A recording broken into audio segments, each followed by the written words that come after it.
My initial research process, I had a rule. If I can't confirm something in two places, I'm not going to say it. I cannot confirm it in two places.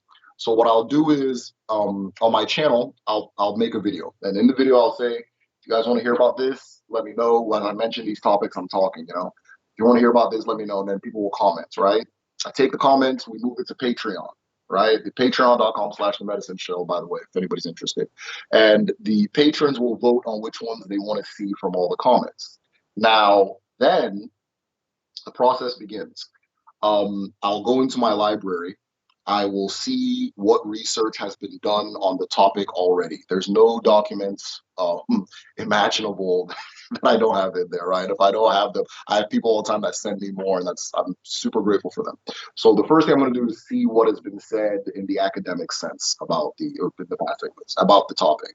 After seeing what was said in the academic sense, I'll reach out to individuals who are in position of knowing, right? So a lot of my topics would be enhanced by speaking to a dibia, right? Some topics will be enhanced by speaking to an elder. Some topics would be enhanced by speaking to somebody who's a member of the masquerade society that preserves the knowledge, that kind of thing. So I identify the people I need to speak to that kind of thing. And again, anything I'm seeing, two of them have to cross it or say it for me to go ahead and present it and so forth. That was my previous process. Now, in the process of this, I come to learn that our ancestors did not see learning as something or knowledge as something somebody passes on to another person, but rather something that comes out of an individual, right? It comes out of you, unless it is a knowledge you receive from the universe itself, but it comes out of you, that type of thing. And so then, I left that alone. But as I'm doing my research, I'm learning that what I have realized or what I know has surpassed what my research is able to deduce. And it's not to say that I know more than the people that I'm speaking to. That is absolutely not the case, right? Or I know more than the research. I found where this knowledge lives, which is inside in a very unique way. And I'm able to see it everywhere and pull it out everywhere. So, but I made an initial rule of keeping my own deductions to myself. But there are some things I'll say now that that I can say that would change a lot of things in different places, right?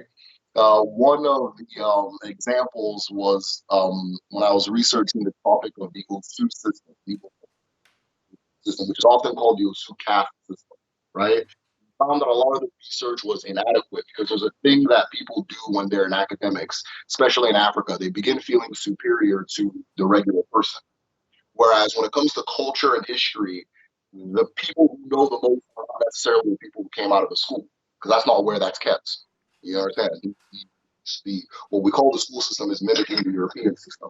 So Europeans are not interested in any, if they have to, they'll do it grudgingly and angrily. Don't come out back, don't leave, that kind of thing, right? So, as I'm speaking to the people on the ground about this thing, I come to find that there are things that in the academic space is not known about this system whatsoever.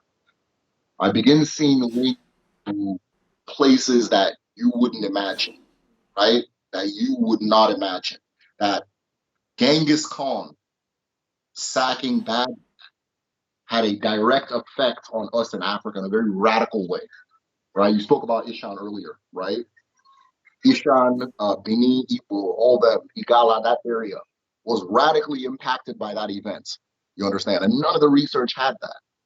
And then I keep going in further and further into myself and into the research as well. And I'm drawing different conclusions and things like that. So my research process was very specific before, but now it has become a lot more intuitive. It has become a lot more intuitive. I'm able to see the patterns immediately. And I came to learn that what before seemed like it would need a complicated process is actually right there. You spoke earlier about, the Japanese also having this word, right? The Ishan, or what you're It's trying on. to Yeah, yeah. Ishan. Yes, Ishan. And I'm like, okay, and you look at it, you go, okay, what is that? You're curious about it. So this is what I came to find. All of all ancient people are doing the same thing as modern people, and that they are trying to explain the world around them. And so if I'm standing in Japan and I'm describing the sky, and I'm standing in, let's say, Abeokuta, and I'm describing the sky, we're going to say very similar things, right?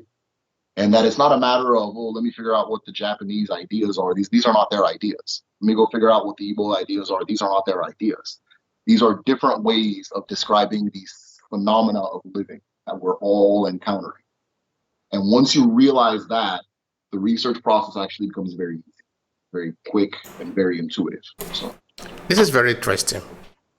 You see, I think the people in the ancient, they have this way of tapping into this knowledge that even help them to do some extraordinary thing that sometimes we are still trying to figure out even today, 2022.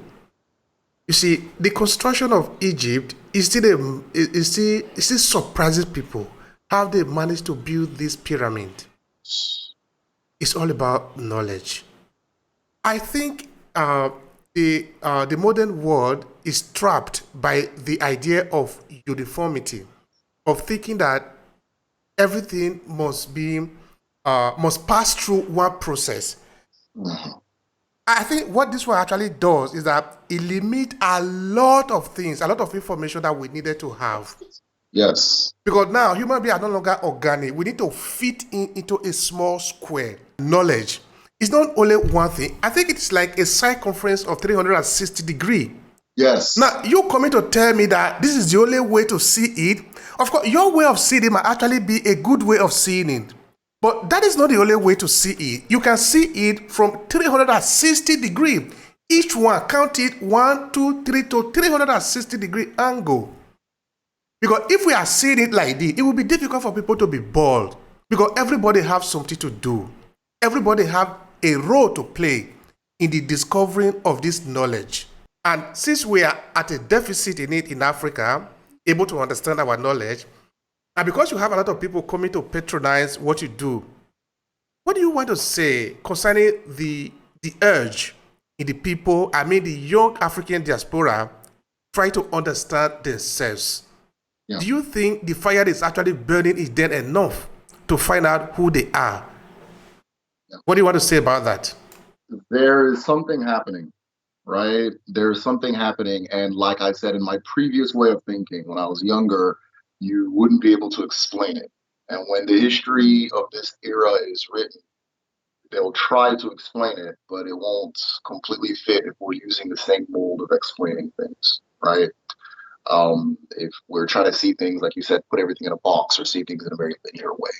There is something very profound happening with Africans all over the world, where they're at once, everybody just pivoted in a specific direction. And that is the pursuit of our truth.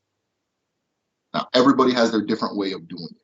Some people, the two people could be doing it in ways that seem opposed to each other. And each of them think that the other one's not doing the right thing, that kind of thing. But at the same time, everybody pivoted, right?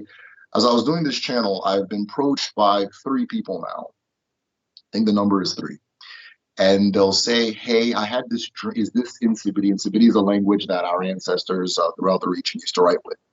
And they'll send me a sign. They'll say, hey, I had a dream. An old woman came, drew this sign on sand for me. Is this a sign of something? Or is this Nsibidi? And I'll say, it doesn't look like any Nsibidi I know, but it's very interesting. Then another person will come, the exact same story. I had this dream. A woman came to me in a dream. She drew a sign in the sand, and she said, that this is my sign. She says, this is my sign, right? That kind of thing. So if you want to look at it on that level, something's happening. But there's also another level you can look at the level that most people can understand, is that a lot of people are pivoting in this direction at the same time, right? What I would have to say is there is a reason this is happening, and keep going. Keep going, because I don't know the reason. I'm not supposed to know the reason. I'm not the one who's going to pull the reason out.